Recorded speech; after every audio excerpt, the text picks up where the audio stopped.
Hekurudha shqiptare njoftoi pak ditë më parë shenjën e procedurës ndërkombëtare të prokurimit për rehabilitimin e linjës hekurudhore Durrës-Rrogozhin, një nga segmentet më strategjike të rrjetit kombëtar të transportit.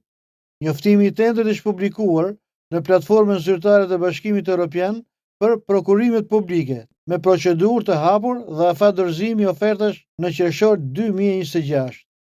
Bashkimi Evropian është dhe financuesi kryesor i këtij projekti përmes një marrëveshje që u nënshkrua në prill të vitit të shkuar, që siguron një grant prej 60.5 milion euro nga fondet e Bashkimit Evropian në kuadër të kornizës për investime në Ballkanin Perëndimor dhe 30 milion euro HUA nga Banka Evropiane e Investimeve. Sipas dokumentacionit zyrtar, fondi vënë në dispozicion për këtë kontratë është 90 milion euro dhe mbulon punimet kryesore të ndërtimit dhe modernizimit të linjës ekzistuese që lidh portin më të madh të vendit me nyjen hekurudhore të Rrogozhinës.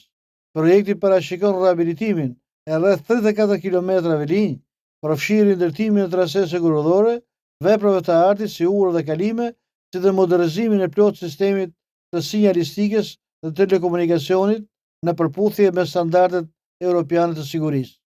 Punimi përfshin gjithashtu rikonstruksionin e stacioneve përgjatë itinerarit dhe përgatitjen e infrastrukturës për elektrifikimin në një fazë të mëvojshme, duke rritur kapacitetin për transportin e mallit dhe pasagjerëve.